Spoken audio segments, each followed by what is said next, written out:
so I've almost had this channel thing for like a year, hold on, which is super swag and super cool, and I promised myself that I was gonna get on here and make more videos just because, seriously, actually, the more and more I go throughout my life, the more and more I realize, like, I think this has been really helpful towards my self-confidence, because everybody here is genuinely just nice to me.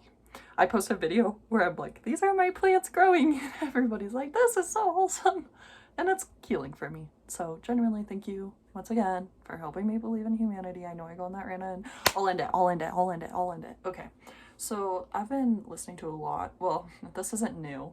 I usually always listen to a lot of, like, not necessarily, I've been getting into podcasts. Wow. You know, I thought it wouldn't happen to me because, you know, I don't like to be a cuck in conversation, but, you know, I kind of figured out I kind of do. But so, you know, like, I listen to a lot of comedians mostly, because or politicians, like, not really politicians, but political influencers, I guess. That's horrible. But anyways, you know, and Tim Dillon, he said it best. He said, everybody is smoking in America nowadays. No one wants to live to 90. And I got to thinking about it, and I'm like, you're right. No one does want to live that long anymore. You know? That's why we are trashing our bodies. Actually, I used to care a lot about health and taking care of myself, and I know I really should, but, like, lately, anytime I don't, I kind of guilt trip myself, like, 50% less, because I'm like, after reading 1984, it has really made me think about how, like, in the end, we all just get shot anyways, and we all just die. And, like, I'm not saying, like, that's any reason to just go do bad things for myself. Also, I ruined my hair again. Yeah. And I'm not even gonna show you it. That's why this headband is gonna be on for probably the next 3 months, because I actually ruined it the worst I've ever ruined it. It's like a bowl cut on the top, but well, let's not talk about it, okay? Because seriously, I'll, like, want to cry if I think about it too much. But honestly, I'm going on, like, day 4 of this cut, and I'm feeling a little bit more confident in it. Also, I know a lot changes in a year, but it feels like things are not changing for me, because my favorite food is still this one.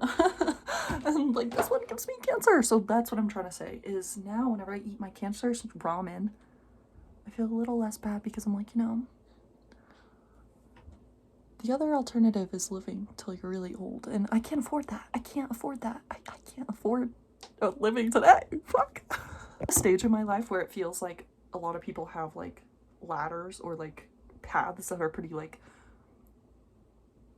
straightforward and easy to just, like, commit to, and, like, it's horrible, because I'm in such a rebellious stage that I'm at a crossroads where I'm like, and it's an obvious crossroads, but there's a part of me where it's like, you need to just settle down, commit something, and do something that's gonna make actual change in your life, because you need to build stuff in your life. And then there's another part of me that's like, or just, you know, fuck around and find out. I mean, it's clearly I should go with this path, you know? And that's the thing. It's like, in my life, I have these values, and I have these actions I take, and I make these decisions, and I don't always know that they're in alignment with those values or that future image I have for myself. And I need to get myself over there, but, like, you know, come on. I'm trying. This is genuinely my, like, bullshit opinion. By the way, I have a lot of those. Please don't hold me to any of these, because I speak out of my ass a lot, and a lot of the things that I say, I maybe think, like, in the moment, and I actually don't actually think. I know that's bad. I feel like that's probably why we shouldn't have government systems, because humans are so complex. Like, I genuinely try to be the best person I can, but, like, I suck at it. And now I already forgot what I was gonna say, so it's probably stepping into oversharing territory. Other news, I can't play Mario Kart still can't play Mario Kart. Another thing that Tim Dillon says is it would be the worst time to be a old person right now, because you would have just had the internet thrown at you with all this, like, basically psychosis. Like, I'm really summing that up in a terrible way, but I hope you guys are getting the point, because I don't want to sit here and try to convey it. But I actually disagree with that claim. I actually think it'd be lit to be old right now, because you would have had a life without phones, which I don't know what that's like, which I feel so dumb whenever I say that. Like, I don't know what it's like without cell phones. But seriously, I don't, you know, and I don't know what it's like without computers or Wi-Fi or any of that. And they're all